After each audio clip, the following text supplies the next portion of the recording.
나는 그 집에서 가장 오래 산 사람이었다. 벽의 얼룩, 바닥에 긁힌 자국, 부엌 싱크대의 작은 금까지도 다 알고 있었다.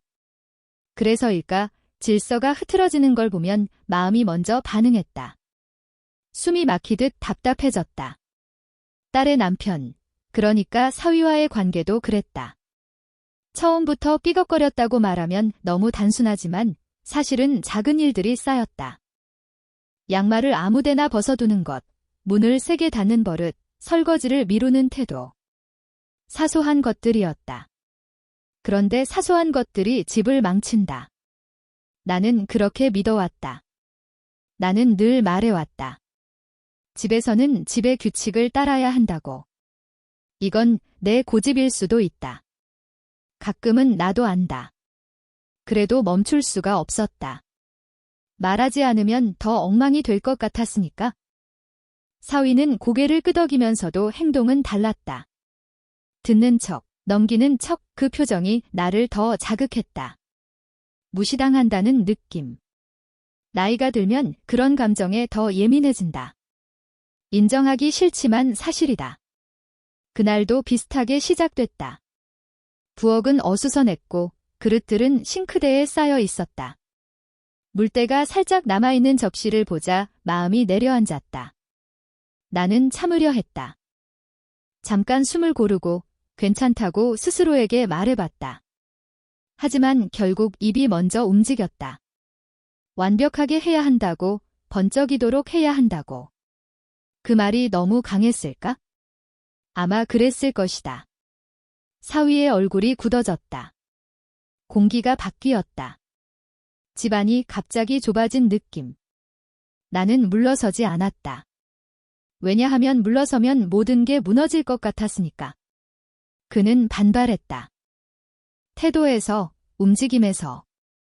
설거지를 피하려는 몸짓. 그 순간 나는 단순히 접시를 이야기한 게 아니라는 걸 깨달았다. 존중, 권위, 이 집에서의 위치. 그런 것들이 한꺼번에 얽혀 있었다. 말은 점점 거칠어졌고 침묵은 더 무거워졌다. 나는 그가 등을 돌리는 걸 보았다. 부엌을 떠나는 뒷모습. 이상하게도 분노보다 불안이 먼저 왔다. 이 집에서 균형이 깨지고 있다는 느낌. 내가 지켜온 것들이 흔들리는 소리. 그날 이후로 집안의 공기는 달라졌다. 사소한 일 하나가 이렇게 큰 균열을 만들 줄 그때는 미처 몰랐다. 하지만 이미 늦었다는 예감만은 분명했다. 그날 이후로 나는 사위를 더 유심히 보게 되었다. 예전에는 보이지 않던 것들이 눈에 들어왔다. 발걸음의 소리, 문을 여는 속도, 식탁에 앉는 자세까지도. 이상했다. 집안에 함께 있으면서도 각자 다른 공간에 있는 느낌이었다. 공기가 차가웠다기보다는 얇은 얼음막이 깔린 것처럼 조심스러웠다. 한 번만 잘못 디디면 금이 갈 것 같은 그런 상태. 나는 스스로에게 묻곤 했다. 내가 너무 강했나? 아니면 당연한 걸 요구한 건가? 나이 들수록 이런 질문이 잦아진다. 정답이 없는 질문들. 하지만 동시에 또 다른 생각도 들었다. 누군가는 중심을 잡아야 한다는 생각. 이 집은 여러 사람이 함께 사는 공간이고 흐트러지면 모두가 불편해진다. 나는 그 역할을 오래 해왔다. 너무 오래, 어쩌면 익숙해질 만큼. 사위는 점점 말을 줄였다. 아니, 말이 아니라 존재감을 줄였다. 집에 있어도 없는 사람처럼 움직였다. 그 모습이 나를 더 불안하게 만들었다. 부딪히는 게 차라리 낫다는 생각도 들었다. 드러난 갈등은 해결할 수 있지만 숨어있는 건 곱는다. 나는 그걸 여러 번 봐왔다. 친척들 사이에서, 오래된 이웃들 사이에서. 조용히 멀어지는 관계들이 결국 더 큰 상처를 남긴다는 걸 부엌은 여전히 내 영역이었다. 냄비의 위치, 행주에 접는 방식, 컵을 놓는 순서까지도 손이 먼저 반응했다. 그런데 어느 날 싱크대에 남겨진 그릇을 보며 이상한 감정이 들었다. 화가 아니라 피로였다. 내가 왜 이것까지 붙들고 있어야 하나 하는 생각. 그 생각이 스스로 낯설었다. 평생을 그렇게 살아왔으니까? 사위와 눈이 마주치는 순간들이 있었다. 길지 않은 순간, 스쳐 지나가는 시선. 그 안에는 말하지 않은 감정들이 가득했다. 반항, 체념, 그리고 어쩌면 나에 대한 평가. 그게 나를 괴롭혔다. 나는 존중받고 싶은 사람이었다. 무시당하고 싶지 않았다. 그래서 더 강해졌는지도 모른다.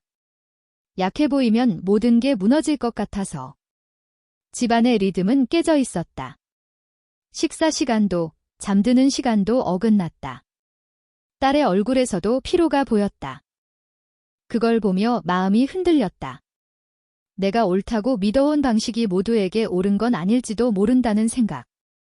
하지만 그 생각을 끝까지 붙잡지는 못했다. 아직은 아니었다. 그때의 나는 여전히 버티고 있었다.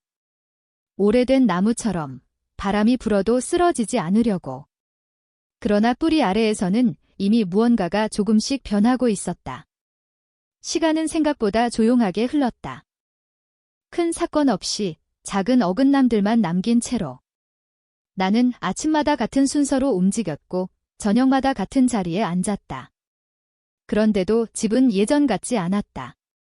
익숙함이 주던 안정이 아니라 반복이 주는 무게가 느껴졌다. 나 스스로도 놀랄 만큼 숨이 가빠지는 날이 있었다. 아무 일도 없는데 괜히 가슴이 답답했다. 사위는 여전히 조용했다. 반항하지도 않았고 다가오지도 않았다. 마치 벽 하나를 사이에 두고 사는 사람처럼. 그 벽이 나 때문에 생겼다는 생각이 들 때면 마음이 흔들렸다.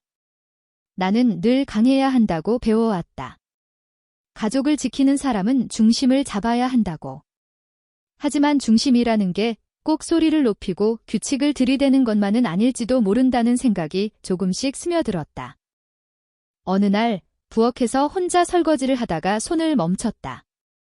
접시가 반짝이지 않아도 괜찮다는 생각이 처음으로 들었다. 그게 그렇게 큰 깨달음일 줄은 몰랐다. 인생에서 중요하다고 믿어온 기준들이 사실은 나를 지키기 위한 방어였을지도 모른다는 생각.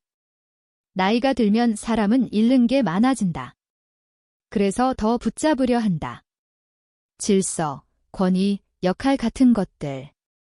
그게 없으면 내가 누구인지 모를 것 같아서. 딸의 웃음이 조금씩 돌아오는 걸 보았다. 아주 작은 변화였지만 분명했다. 집안의 공기도 서서히 풀렸다. 사위의 발걸음 소리도 예전보다 가벼워진 것 같았다. 우리는 여전히 많은 말을 나누지 않았다. 하지만 침묵의 성질이 달라졌다. 날이 서 있던 침묵이 아니라 그냥 각자의 생각이 머무는 공간 같은 느낌. 나는 완전히 달라지지 않았다. 여전히 잔소리를 하고 싶을 때가 있고 마음이 급해질 때도 있다. 하지만 한 박자 늦추는 법을 배우고 있다. 모든 걸 바로잡지 않아도 세상은 무너지지 않는다는 것, 가족은 군대가 아니라는 것, 그걸 받아들이는데 오랜 시간이 걸렸다. 지금도 가끔 싱크대를 바라본다. 반짝이는 접시보다 함께 숨쉬는 집이 더 중요하다는 걸 떠올리기 위해서. 아마 이 이야기에 큰 반전은 없을 것이다. 다만 이런 변화가 있다. 나도 늙어가고 있고 그 안에서 조금씩 내려놓고 있다는 사실. 어쩌면 그게 이 집이 다시 숨을 쉬게 된 이유일지도 모른다.